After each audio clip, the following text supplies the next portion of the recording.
RG Kar medical college হাসপাতাল হোক বা সাগর দত্ত মেডিকেল কলেজ বা ন্যাশনাল মেডিকেল কলেজ, নিরাপত্তার আশ্বাসে যে সার, সেই প্রশ্নটা বারবার চোখে আঙুল দিয়ে দেখিয়ে দিচ্ছে।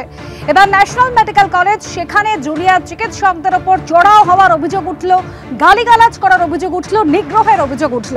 ইতিমধ্যেই ঘটনার পর রোগী সহ 2 অভিযুক্তকে গ্রেপ্তার করেছে বেনিয়াপুকুর থানার পুলিশ।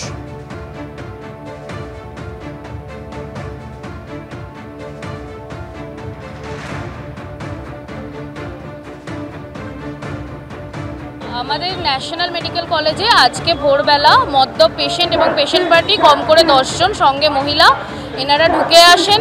তো এক্ষুনি চিকিৎসা চাই, না হলে বাইরে আয় দেখে নেবো, এরকম কথাবার্তা শুনতে হয়। আমাদের ওপর রীতিমতো চড়াও হয়।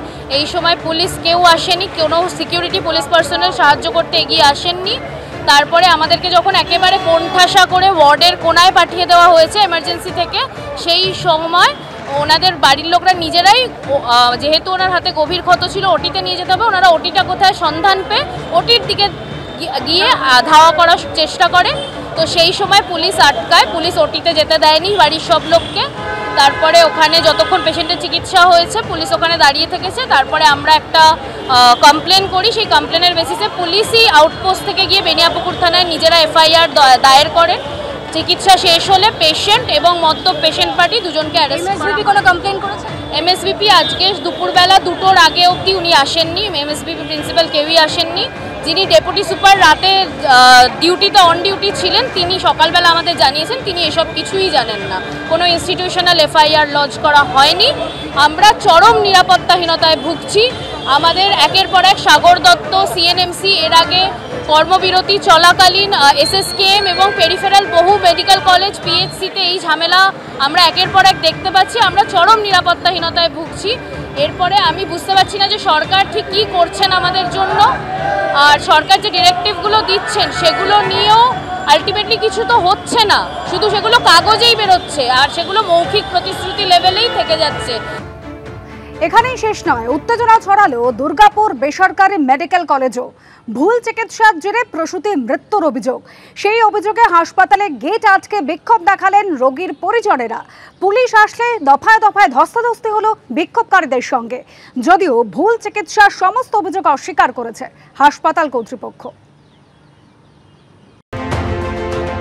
আরজিকর মেডিকেল কলেজে চিকিৎসকের খুন ও ধর্ষণের ঘটনায় এখনও উত্তাল রাজ্য। এরই মধ্যে কামারহাটির সাগর দত্ত মেডিকেলে বিনা চিকিৎসায় রোগী মৃত্যুর অভিযোগে ডাক্তার, নার্স, স্বাস্থ্যকর্মীদের নিগ্রহের ঘটনায় ফের কর্মবিরতি শুরু করেছেন সেখানকার জুনিয়র চিকিৎসকেরা। এই প্রেক্ষাপটেই দুর্গাপুরের বেসরকারি মেডিকেল কলেজ হাসপাতালে ভুল অস্ত্রোপচারে প্রসূতি মৃত্যুর অভিযোগ ঘিরে ধুন্ধুমার বাঁধল। পুলিশের সঙ্গে দফায় দফায় ধস্তাধস্তিতে জড়ালেন মৃতের আত্মীয় পরিজনেরা। 20শে সেপ্টেম্বর দুর্গাপুরে আইকিউ সিটি হাসপাতালে ভর্তি হন বেনাচিতির বাসিন্দা ইশরাত জাহান। পরের দিন 21শে সেপ্টেম্বর তিনি পুত্র সন্তানের জন্ম দেন, কিন্তু সেই সন্তানকে কোলে নিয়ে আর বাড়ি ফেরা হলো না মায়ের। খালি আমরা দেখছি করে জানটা নিয়ে নিল আমার মেয়ে।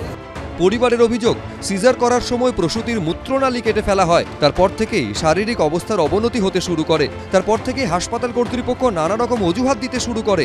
শনিবার মৃত্যু হয় বছর 28-এর ওই প্রসূতির। পেট ফুলে যাচ্ছিল, প্রেশার ডাউন হয়ে গেছিলো। আমার ডাক্তার বললো আমরা আছি, দেখছি, আমার কোনো অসুবিধা নেই। ফোন করে বলে আপনার পেশেন্ট খুব সিরিয়াস অবস্থা। আমরা যখন আসি বলতে আপনার ইনফেকশন হয়ে গেছে, কিডনি লিভার ফেল হয়ে গেছে। ঝামেলা করার পর ভেন্টিলেটর দিয়েছে। আপনার ভুল হয়েছে বলে অতদিন ধরে ট্রিটমেন্ট করছিল, ওরা বিনা পয়সাতে ট্রিটমেন্ট করছিল। হাসপাতাল কর্তৃপক্ষের বিরুদ্ধে দুর্গাপুর থানায় অভিযোগ জানিয়েছেন মৃতের পরিবার। ডাক্তারের শাস্তি অবশ্যই চাইছি। যেই ডাক্তার সিজার করেছে সেই ডাক্তার তো নেই এখানে, সেই ডাক্তারকে ডাকা হোক, সেই ডাক্তার তো আসছে না। নর্মাল সিজারের তো ক্যাথিটার হওয়ার কথা, সেই মানুষ ভালো পেশেন্ট হেঁটে এসে এখানে ডায়ালিসিস হচ্ছে। এদিকে চিকিৎসায় গাফিলতির অভিযোগ অস্বীকার করে দুর্গাপুরের আইকিউ সিটি হাসপাতাল প্রেস বিবৃতিতে দাবি করেছে প্রসূতির কিডনি ও অন্যান্য সমস্যা ছিল। পরপর 2বার কার্ডিয়াক অ্যারেস্টে মৃত্যু হয়েছে তাঁর। মনোজ বন্দ্যোপাধ্যায়, এবিপি আনন্দ, পশ্চিম বর্ধমান।